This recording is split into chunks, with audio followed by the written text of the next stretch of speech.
got to do this every damn game? Every damn game.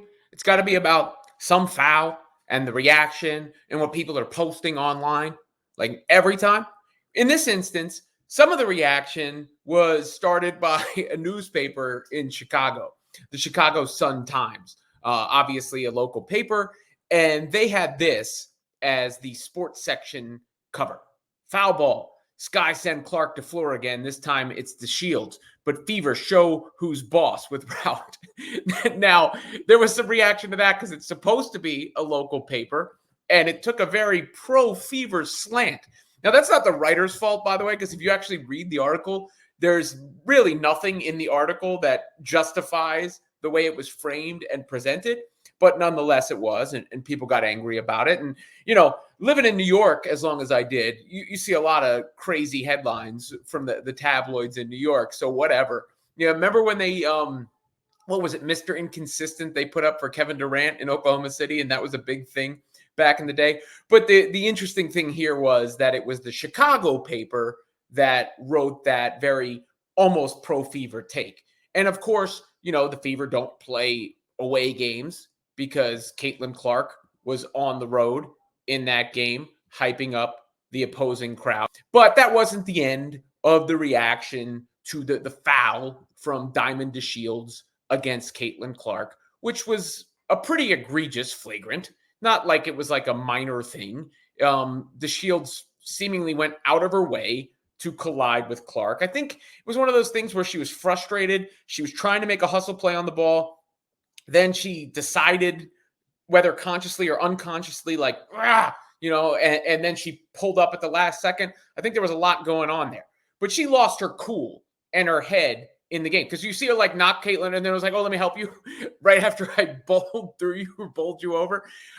She lost her head there in the game. Lost her cool there in the game for a little bit of a stretch. And Caitlin was pissed about it too. Like Erica Wheeler had to cover her mouth during one section of the game where it looked like she said she was going to punch her in the face, to me, if I'm lip reading appropriately. You'll be able to see for yourself. Yeah, with some expletives thrown in. There was another sequence where Clark was sitting on the bench, I think when she was in the third quarter, she said, they got me effed up right now. But nonetheless, clear flagrant foul, right? And the Chicago Sky have committed a lot of flagrant fouls against Caitlin Clark this year. A lot of them. 4, to be exact. They are averaging a flagrant foul per game against Caitlin Clark. And that is nearly 15% of all flagrant fouls called in the WNBA this season have been from the Sky to Clark. Notably, obviously, Kennedy Carter. That was a huge one. Angel Reese. Then there was the one that was just the reckless closeout in this game. Not the same level as the other ones, but this one again. And of course, after the game, some people posted some stuff online, which happens, right? Like, let me be very clear for the millionth time. I don't want anybody talked down to. I don't want anybody to have to be on the receiving end of hateful words, acts, any of that stuff. Full stop. It is unacceptable and doesn't belong anywhere. But I've had it happen to me, right? Like, I'm on these platforms. I've had people say stuff about my kids, DM me the most horrible things, put it publicly, the most horrible things. That's part of being online. I mean, I found like Instagram is actually the meanest of all the platforms. Now, that doesn't make it acceptable, but it does happen, is all I'm saying. And that's not representative of all fans or all people who are watching the games, or even most. It's a very small sampling. I haven't heard, by the way, Diamond DeShields speak on that at all. We've heard Dejanay Carrington, but we didn't hear DeShields. And then a bunch of people are speaking on her behalf. And sometimes it feels like it's the same script every game. Like, again, don't want to see that. Of course not. But also it feels like people are crying every time Caitlin and the Fever beat them. They, instead of, there's never a crediting or celebrating the performance. It always has to turn into this every time. Now, if people weren't trolls and jerks and whatever, we wouldn't have to deal with it at all.